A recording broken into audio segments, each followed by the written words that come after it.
is my first time being in this position, so anyway, welcome everyone. Ina Anderson was born and raised in Cumbria in the northwest of England, in a country that I'm very familiar with. We have this connection. She has now lived in Vermont for many years.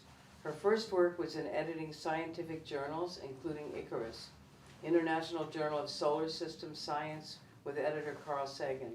She later took to teaching, spending over 20 years at the Community College of Vermont as a faculty member and student advisor.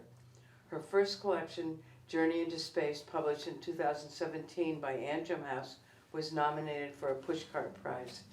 Her newest collection, Sky Furniture, was published by Kelsey Books in 2024. Welcome, Ina. Thank you, Sandy. Thank you, PoemTown. Yeah.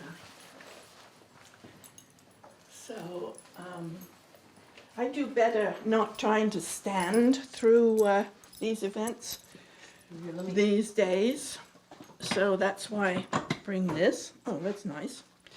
So this is on, is it?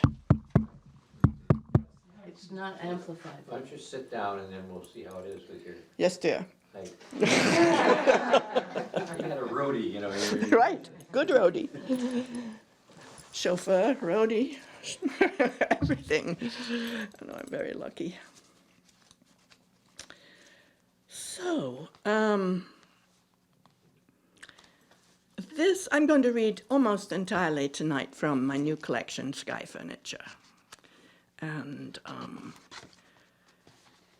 as Sandy said, I grew up in Cumbria, in England, in the, if you don't know where that is, it's the northwest, tucked underneath the Scottish border on the Irish seaside.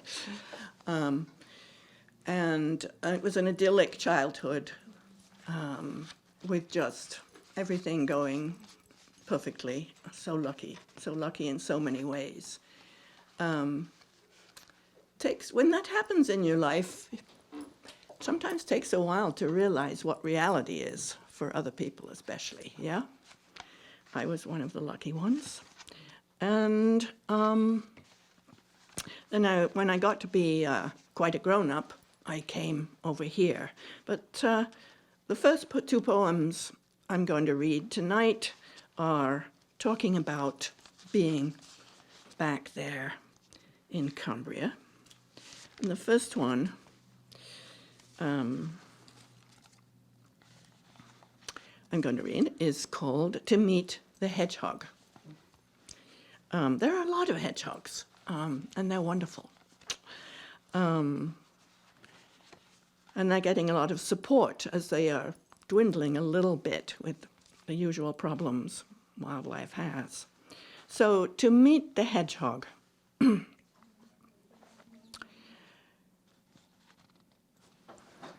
Ha! The ubiquitous Hal. All right. Last customer's the best customer. Yes. Hardly started. Don't worry about it. I can move over. Yeah, we have. Yeah. They can sit together. Yes, then people will notice if I fall asleep.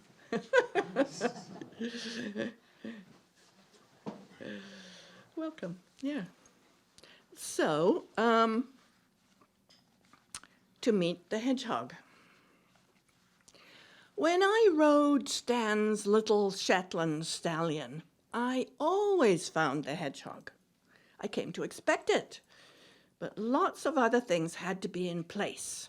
Stan's petrol tins lined up neatly along the wall, his wife serving tripe in the blue dish, not the gold. So the night the poacher came to my house, live salmon gasping in his wellies, eyes bulging in supplication for bubbling, gurgling mercy, I was wary of paying out the customary 5 shillings from my mother's purse, wary I'd break the cantrip, spoil the magic, and never meet my prickly friend again. No sniffling, no sharing breath, never a chance to lie down nose to nose, even for just a moment, joining in its world of insects and squigglers and occasional milk. It was Stan's suggestion that saved me. Stan, as he hacked again and again at the stump of an apple tree by the hen house to make way for the new white pony, son of his stallion.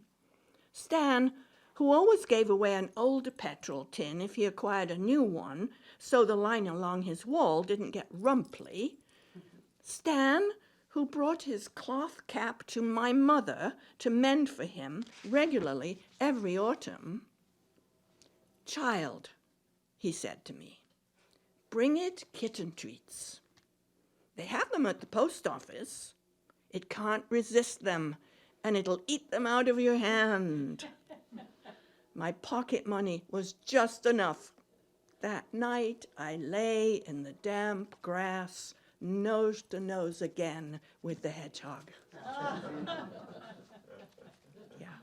Yeah.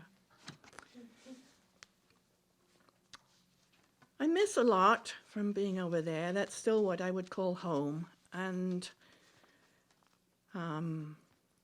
eventually my parents were gone, but still have a lot of friends over there.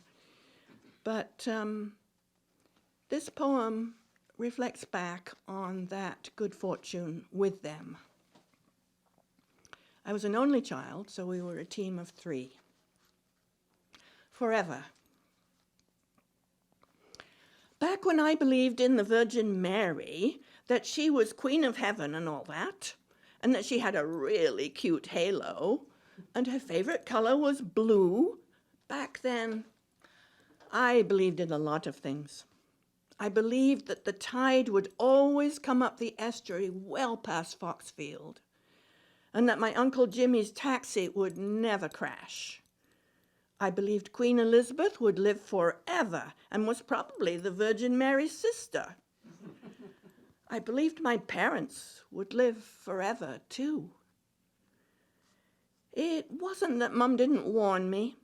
"Everyone dies," she said, but I didn't believe her. Me, I was going on forever, and they'd come along with me, even to the stars and back. My dad liked adventures, and he had me liking them too. We'd find secret stone circles, been there thousands of years, and we always got out of there safely and found a good place to eat our sandwiches. He drove us fast in his Singer Sports, and we always came out in one piece. I knew we always would. So, when they both went and died on me, to say I was completely thrown to my knees would be an understatement. It was dark, dark, dark, and I believed I was going there too. It lasted a long, long time. Surely I'd see them again, surely. And this is what keeps me up at night. This is what keeps me awake and ready. They're coming. They're coming. I know they are. I know they are.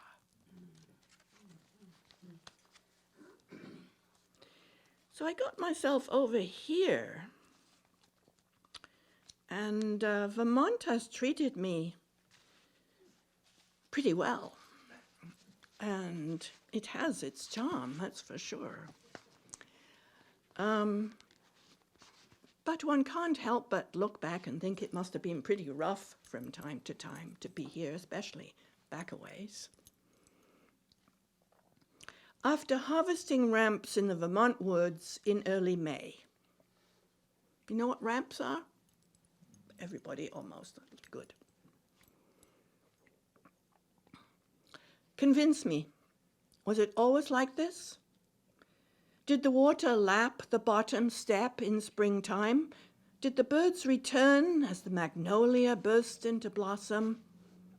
Or did the people bow to hunger well into June, and even then wrench at the churning in their guts, filled up on ramps and dandelions?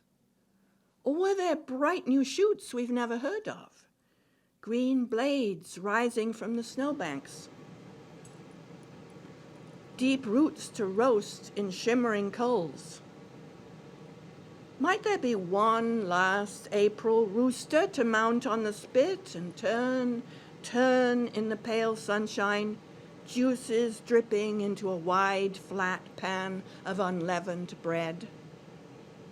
Might there even be a bridegroom and a bride, choked by a winter of desire, emerging now relieved and awkward, bowing deeply to each other, promising fertility again and again? No, you shan't deceive me. These were the stories they told each other, fool's gold. The winter ruled longer than anyone dared tell. Warmth was but a legend told to small children, their skin deep cracked with cold. No woman wore the bridal bonnet. No man dared dream of touch.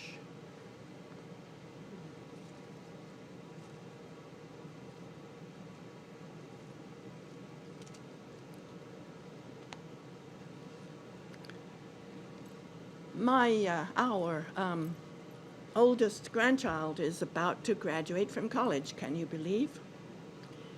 And I wanted to read a poem I wrote to her 6-7 years ago. And it refers back also to my parents, especially my mum. The Apron.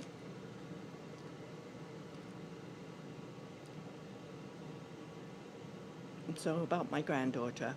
She calls now, quite rare now, but lovely when she does. Her voice so grown up, news of passing her driver's test. It was Thanksgiving I saw her last. She's been cooking, she says, a thing she loves to do. It's in her blood, her mother's side, the Mediterranean custom of cinnamon with meat and olive oil with everything. And baking, too, her fancy tarts, her cakes.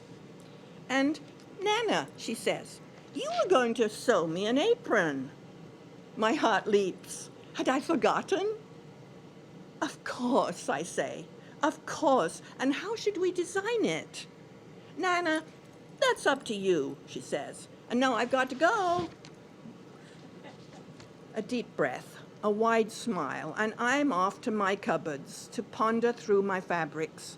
Cottons, woolens, silks, blues and purples, oranges and yellows. What would please her most?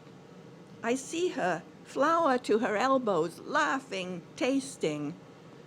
On the bottom shelf, at the bottom of the pile, I find it an instant decision. Red poppies, white daisies, blue hyacinths spread wild across a sea of sweet blue-gray. This fabric has seen life once before. The skirt of my mother's sundress, worn for picnics with my dad and me. 60 years I travel back and feel the crisp cotton on my mother's outstretched legs, her toes dabbling in the twinkling current of the Duddon. My dad's tie flaps in the wind.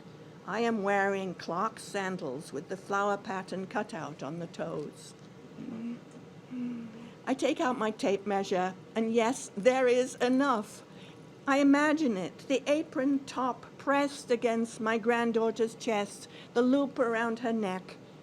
I'll join it in another wild fabric to give it ties around her waist. I can see her smiling. My scissors clip, my machine hums. Though I will press on, I will not hurry this. Oh, yes.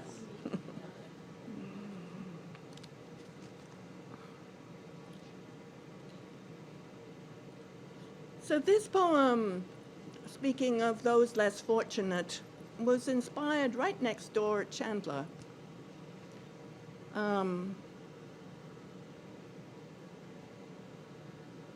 Thinking of those with a lesser lot in life. This one's called Concert. The cheering, the clapping, the yelling of bravos softens into the lingering warmth of the auditorium. Then the shuffling of feet, the squeaking of seats, the low-toned calls of good night, as she, lingers in her seat as long as she can. She rises to her feet at last, sways as she rises, reaches back for her worn old coat, pulls on her old misshapen hat, feels for the small sandwich still concealed in that pocket. Not too fast, she thinks. Balance carefully. Just make it to the lobby. Just make it to the street. And her footsteps are steady now, out to the sidewalk, disappearing beneath the underpass, melting into its shadows, hidden from the cold moon. And as she eases her bones gently down into her pile of damp blankets, her heart still soars in flight with the violins, sings with the cello, dances with the flute. Soon, with a tired smile, she sleeps.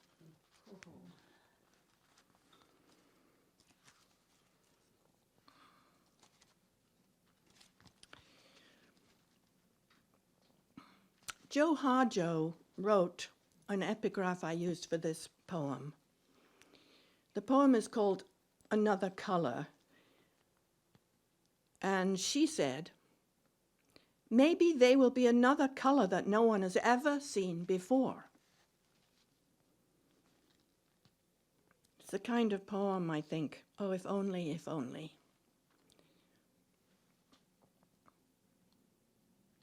Maybe there'll be other shapes, other colors that no one has ever seen before. Maybe they are amongst us already, but we've been too blind to see. Their beauty is not our beauty, and we don't see it. We cannot hear their music because it's not our music. We cannot make words of their words because they are not our words. Their stories are not our stories, and we cannot listen. They may come to us not in need, but in curiosity. They offer gifts, but we dismiss them as insignificant. They are persistent and full of kindness. They believe in us, believe that deep in us there must be remnant beauty. But this is not our story. This is not the story we tell our children. This is not the reflection we see in our waters. In sadness, they turn away and are gone.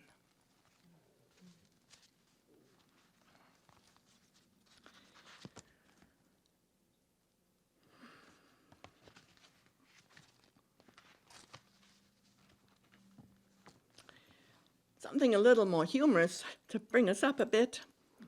I bet you everybody here knows, or somewhat knows, the Wordsworth poem. Wordsworth is from Cumbria. Wordsworth is my neighbor, although he was ahead of me a bit. And probably you all have heard the first lines, and I can tell you the whole poem, but I won't right now. I wandered lonely as a cloud that floats on high o'er vales and hills. Right? I wandered lonely as a cloud, he said. And Cloud speaks. You say you wandered. You say I'm lonely, and you wandered like me, high up here floating, like you think you know me? I am droplets. I am fluff. I am aerosol. I am veils and wisps and bands and ripples. I am elephant. I am rowboat. I am tow truck. Dog. I am stratus, cirrus, cumulus. I am stratiform veils, cirriform wisps, stratocumuliform bands and ripples. Do not claim to know me. I do not know loneliness. I am Cloud.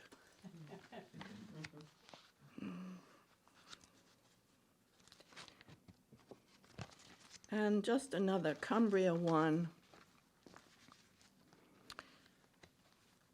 When I'm with Sandy here, who, just by sheer coincidence, quite amazing, for all of Britain, she has relatives just across the estuary from where I grew up.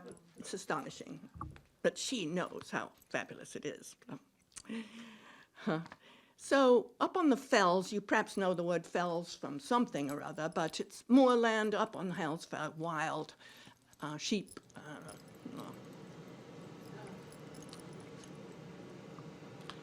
And this is the kind of poem I write when still yearning for home. Fell Dreams.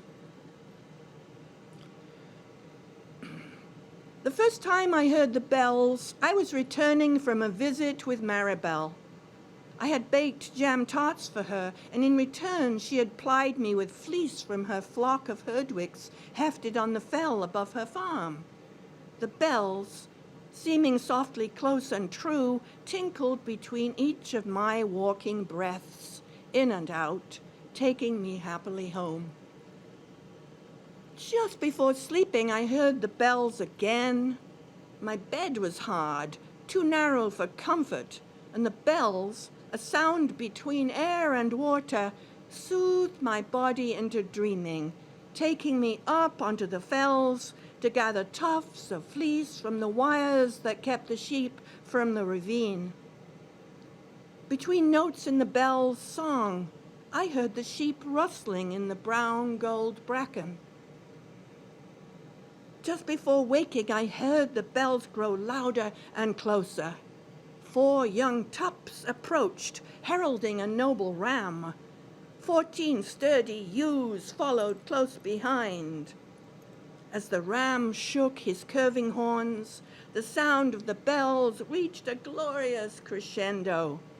It was then I knew I would spin the fleece into the finest yarn, color it with lichens into purple, and bring the utmost pleasure to Maribel's sweet face.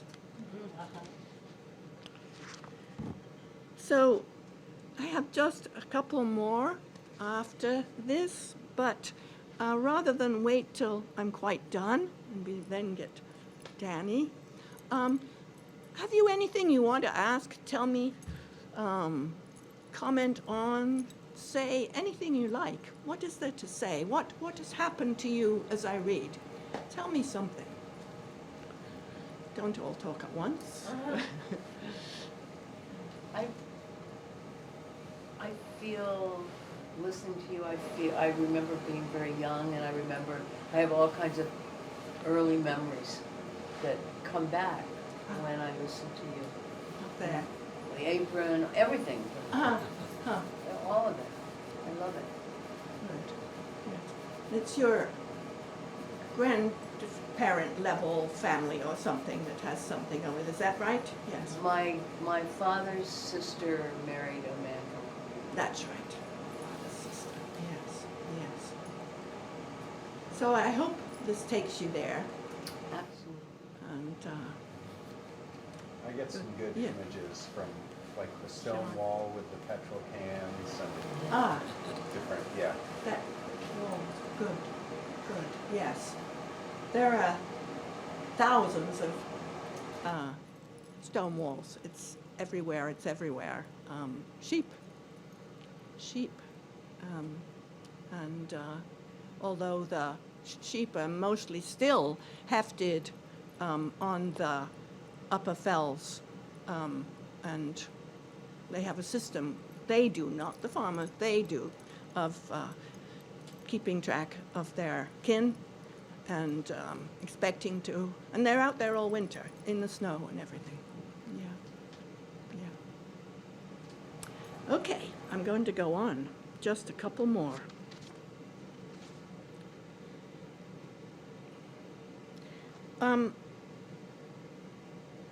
The same granddaughter.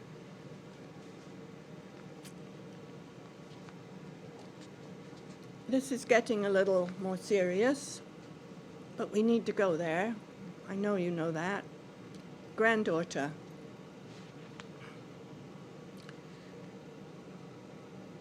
She texted me this morning, said they'd come in second, the pride somehow shining from the short words on my screen. 15 now, and rowing is her passion. A team of 8 in a boat, straining, pulling hardest, striving for the prize. and the water sprays wide in the hot New York sun, mysteriously warm in April, and their rosy faces glisten sweet with sweat. One comments how the water is already low. One dares another for a dip. I scan the years before her. How early will the ice be out when she is 25? How many mighty storms will she withstand? A refugee crouched on a mountaintop, all possessions lost, on the drowned streets she fled? How many farmers can feed her no bread? Where will be a shack that might still offer her shelter?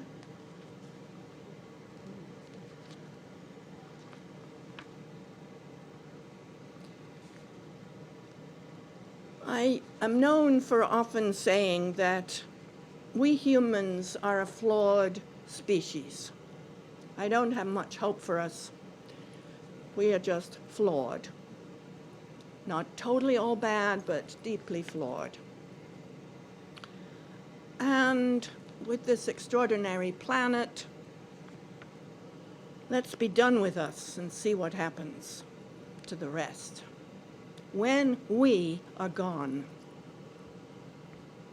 When we are gone, there will still be a kettle of hawks racing across the summer sky. There will still be sleek, sparkling fish waltzing in the shallows, a parliament of owls still keeping watch high in the branches of the oaks.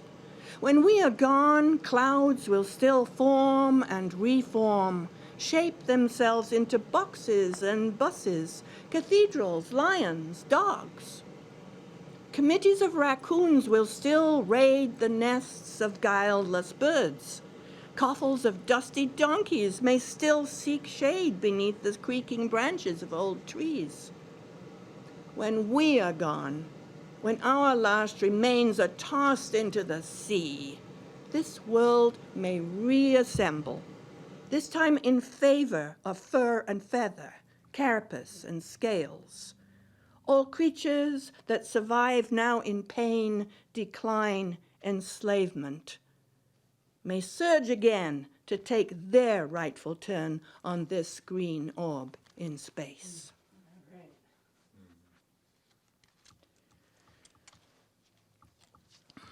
One last one, and it's an upbeat idea, and it's not in the book. I have, it's light and but purposeful, and it's called Us. And it's hope, hope that as a species we'll come to our senses. Another epigraph, one I know you know, Edward Lear. The owl and the pussycat went to sea in a beautiful blue-green boat. Yeah? If you were an owl and I was a cat, would it be awkward? Somewhere I read that an owl is just a cat with wings. If I look at an owl's face, a close-up picture, and it's looking at me too, I see what that means. So perhaps we're not so different, you and I. The obvious is that we like mice to eat, but what else? Content to keep ourselves a lot of the time, content to keep to ourselves a lot of the time, thought to be wise. Trouble is, I don't know enough about you. Like me, do you shun water? Do you snuggle in soft folds, content to snooze? No, surely not an owl, but secretly, who knows? My questions are so vague. Thing is, though, that yes, we're different, but our differences always make me smile. No, it's not a worry. Let's just keep going.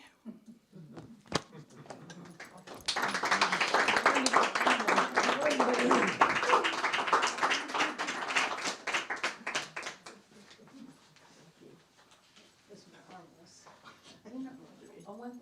wanna say Yeah. is, I mean, I have that book and I've read them all, but hearing you No. read them is so different. It had It's occurred to just me when you astonishing first showed up, and I was like, immensely. maybe I shouldn't Yeah, shouldn't Poems touch things that existed you don't know long anything before about. Now, I just, yeah, right. We don't work here.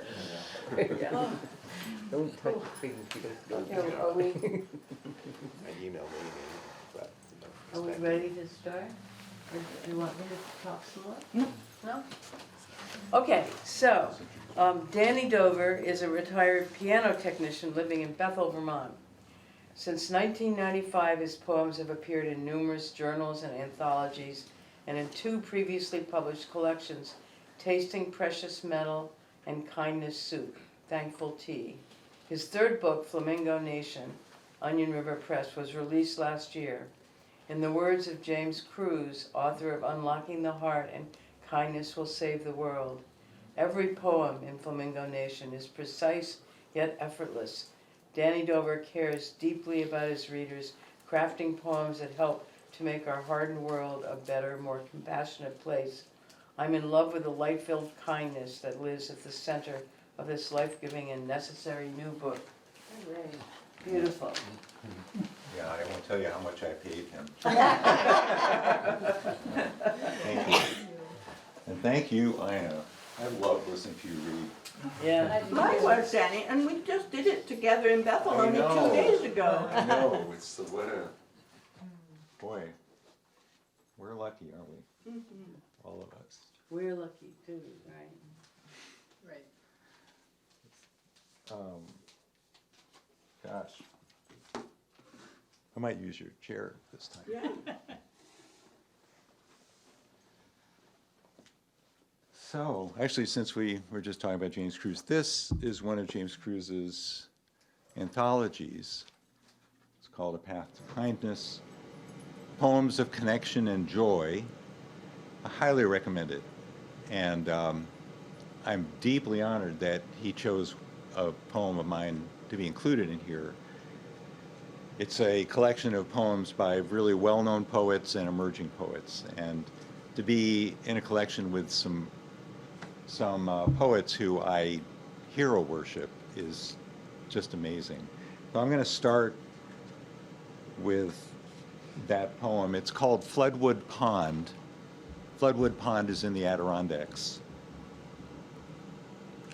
And it seems like just about so many poems just always seem to have more and more relevance these days. Actually, I'm going to start, before I read that, I'll read my prologue to the new book, Flamingo Nation, is this.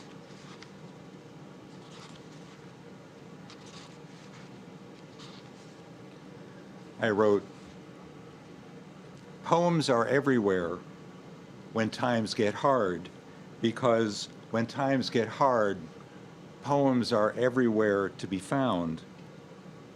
The drumbeat from pelting rain, like a troubled heart that never stops. We search for words under the words when times get hard, like starving deer in drifting snow, pawing for apples at winter's end." And I wrote that during COVID. I noticed, I don't know if anybody else did, but immediately when COVID started, everybody was either searching for poems or writing poems. It was unbelievable. On the internet, there were just poems just flying through the air. It's really true, and it seems like the same thing is happening again. So here's Floodwood Pond, which was written some time ago, but feels very contemporary. Before a shattered world can begin to heal, it might first float here amid moss and minnows in the shimmering mist of an approaching dawn.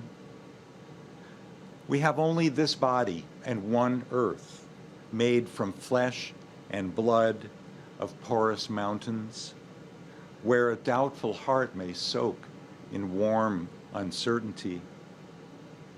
You could stay a while, with breath and gravity your only guides.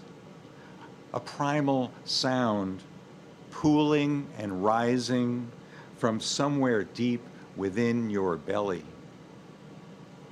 And if you pray to stars, then here is the infinite dance of light upon a shrine of rippling water. So James saw that poem. I didn't even really submit the poem. He saw that poem online somewhere. Like we were saying, poems flying over the place. Suddenly I got an email from James that says, I need that poem. It was like that. And he's such a gifted writer. He's amazing.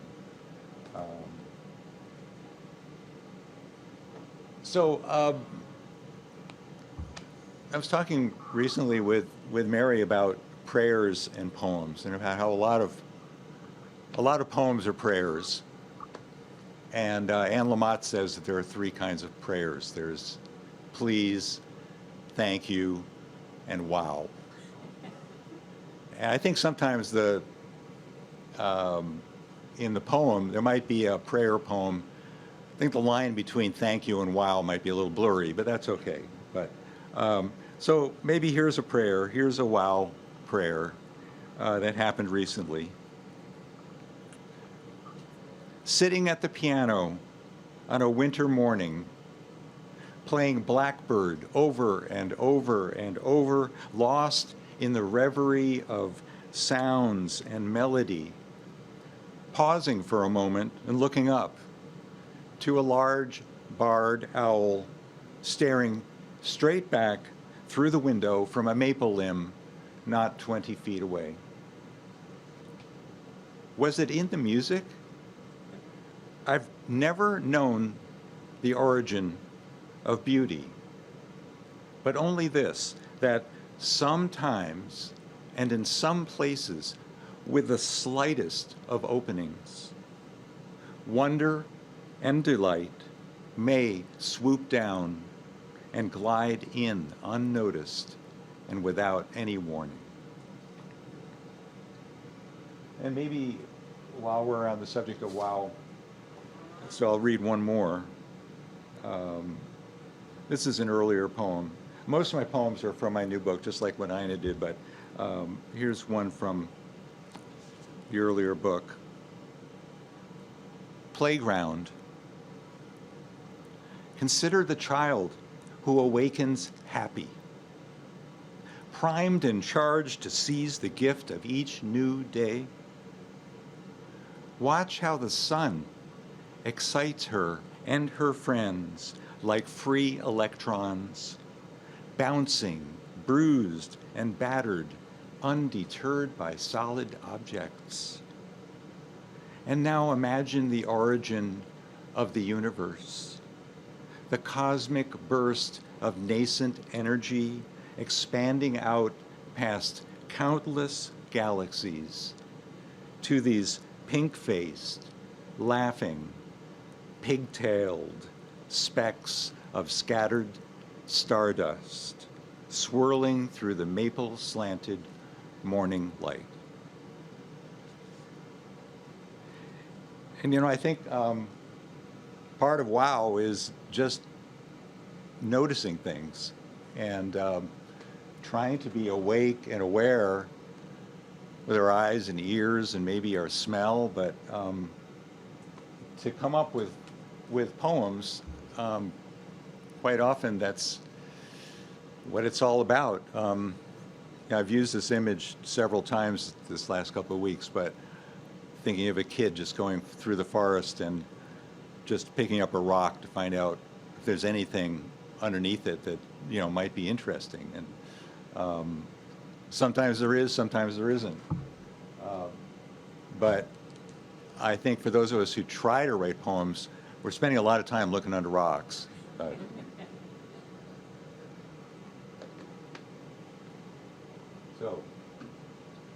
My growing up was a little bit different than Ina's. Growing up in a suburb of New York.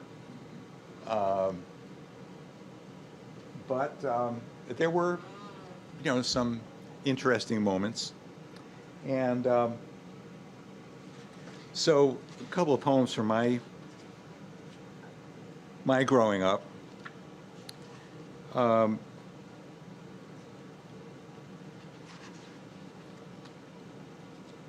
It's hard to know where to start, but I'll start in second grade.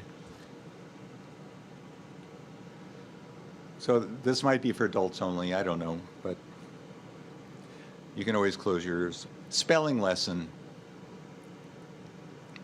In second grade, some girls would lift their skirts when the teacher left for a smoke.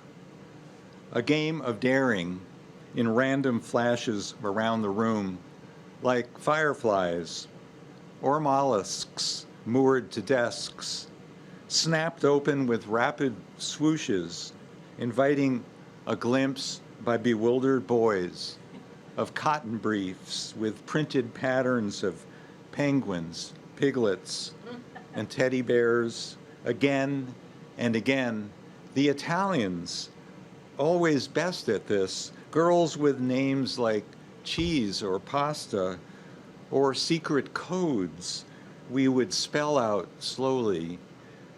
Tromaglini, Scazzafava, Amicola, Feminella. And my father was a dentist, and the dental office was in our house. So I had a room above the dental office, which was a little odd. I don't think I had any friends who shared that experience. Above the dental office. From school each day, I'd return to a room above the office of my dentist father. Over the piercing whine of molars filled and whimpering pleas of children trapped like cornered animals, and my father's voice, so caring and calm and soothing as mint, all drifting up through ceiling cracks with strains of muzak in a muted soundtrack for coming of age during warm afternoons of salacious groping with a chain-smoking girlfriend who would leave me alone in despair soon for spitting each time I French kissed her full, luscious mouth. Disgust and desire and the shriek of the drill, all throbbing together in the air of a room where I first learned it's possible to live with pain, or at least lie down just a few feet above it.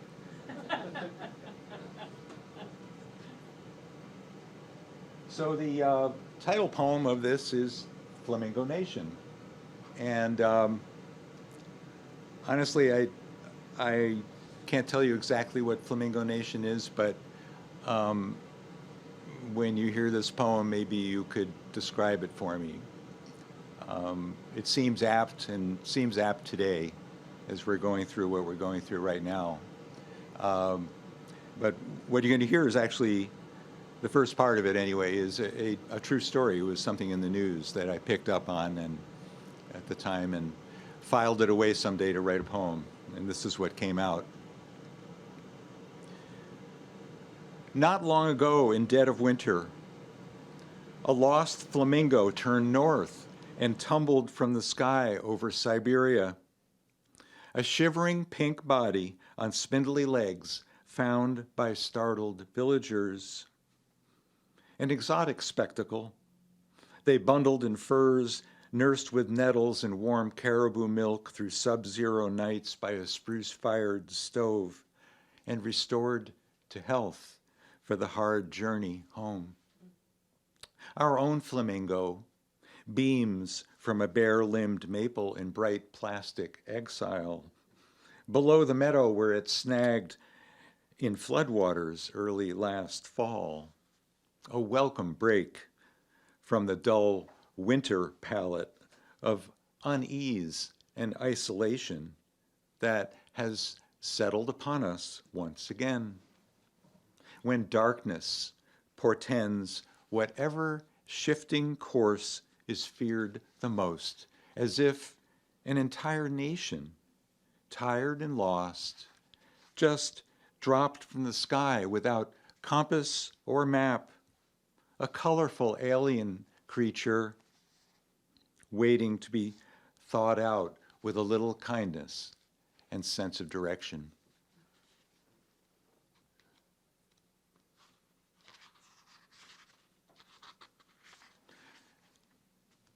And while we're dealing with this crazy world of ours, here's a letter to the planet. Dear planet, look, we didn't mean it. Things just got out of hand. I mean, honestly, could you expect from a bunch of 14-year-olds? You leave a big, beautiful house like that with the door unlocked, a fridge full of cold beer, and all the pizza we could eat. I admit it, we wrecked the place. But what a party. Sorry about the smashed furniture and all the noise. The kitchen fire was a freak accident. Someone found a key to the truck, really messed up the lawn. Don't know how the basement flooded or about that hole in the roof, but we'll pay for it all, I promise. Just give us another chance, whatever it takes. We were jerks. Give us time to grow up, settle down, raise families.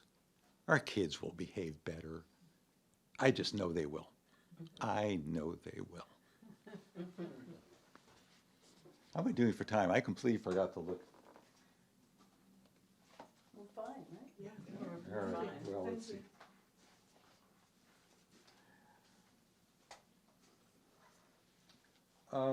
So I'll read a couple of short poems that, again, go back to like turning over that rock, but it's more like just keeping your ears open. You hear things from other people, and before you know it, you realize this is something kind of extraordinary. And here's one. Hummingbirds. I should say before I start this one also that I love poems that tell a story, and a lot of my poems do. The challenge is it's not writing a short story. It's more how do you get it, condense it all the way down to a poem, and this one certainly tells a story. Hummingbirds. Sipping scotch on the neighbor's porch, watching hummingbirds sparring like fighter jets as he recalls coaching the year the girl with cigarette burns and a hair trigger temper tries out for the team like some feral animal. But boy, could she rebound. So for one big season, those small town girls are the family she never knew, and together, with a furious flutter of emerging wings, claw their way clear up to Allstate.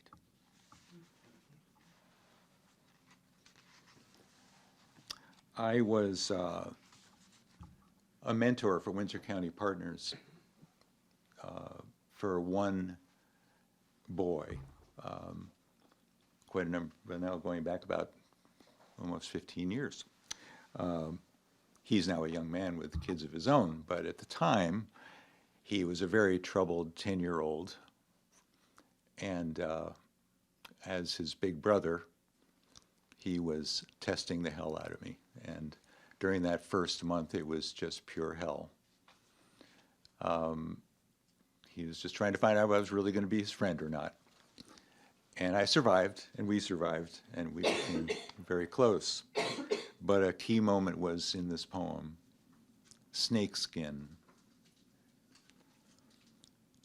A snakeskin is only a snakeskin until given to the 10-year-old who has barely begun to trust in you. He too may shed some doubts like translucent scales from his troubled heart, and peel you too with his searching look back to something forgotten but true in nature's fragile design, held weightless and shimmering in his restless young eyes.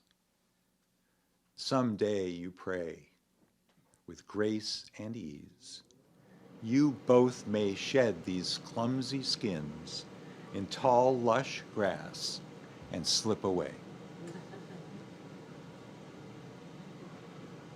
So maybe two more, I think. Does that feel okay? About 30 more. Yeah.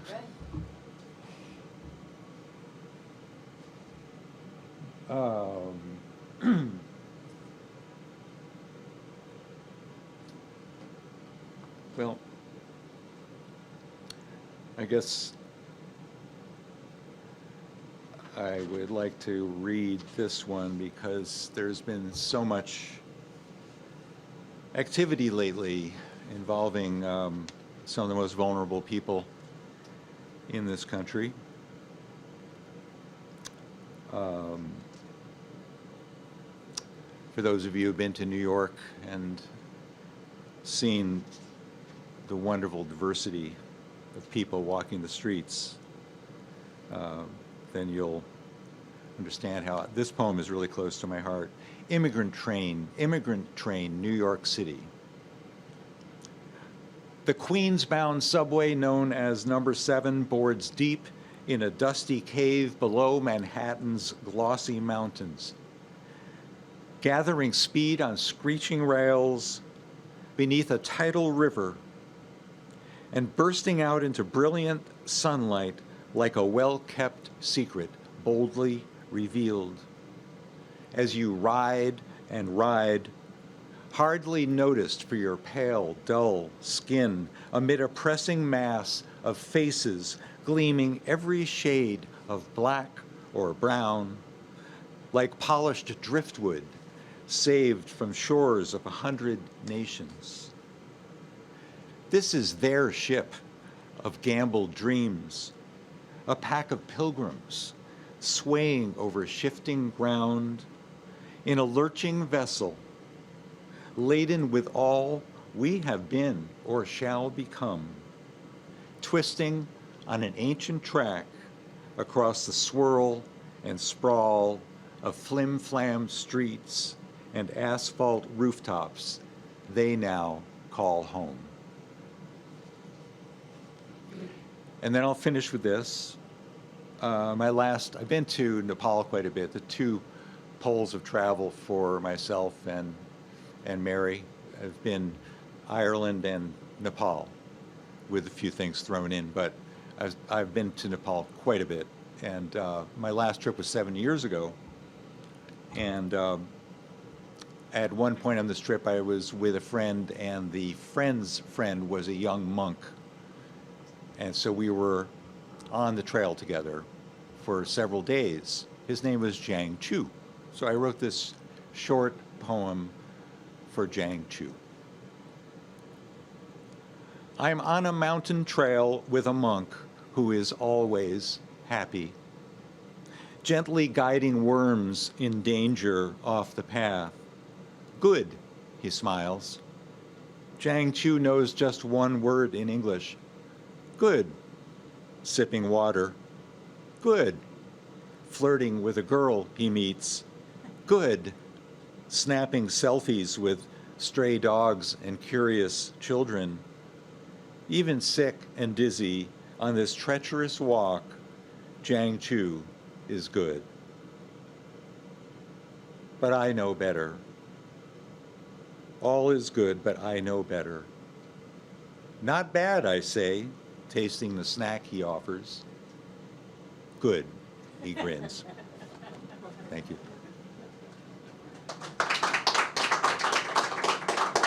Oh, so I should ask the same question. Does anybody have anything they'd like to add or any comments? Can you read a poem about Ireland? Sure, I can. And actually, I meant to do that because I have one. I was really inspired by what Ina was reading from the Fells. Fells or Fell? Fells. The Fells, yeah, Yes. of course. So I have a poem from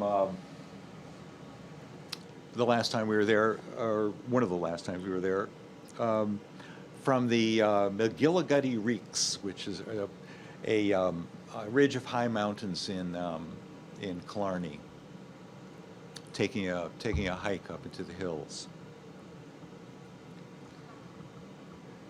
Gathering sheep,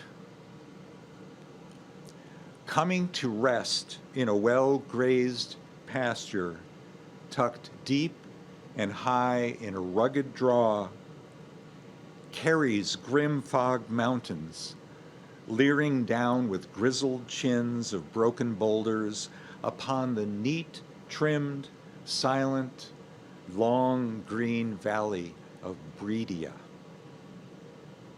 Just a hint of rain and nothing astir. But a mile below, 2 black collies sprint graceful arcs, and the sheep, as one single fluid thing alive and shifting like the mind of a child or a school of fish, darting about, then stretched wide like rising bread, a string of pearls strewn upon a settled land as the earth and all its gentle creatures take time to play and dance together. I think I'll leave it Thank that you. way. That's a good way to remember Thank Ireland, you, I think. yeah. Thank you. Well, thank both of you very, very much, and we have books to sell and sign over there, so we'll maybe move the chairs or somehow Sure, yeah. organize it. Thank you Thank you. so much, oh my goodness. Yeah, that's fine. Whoa.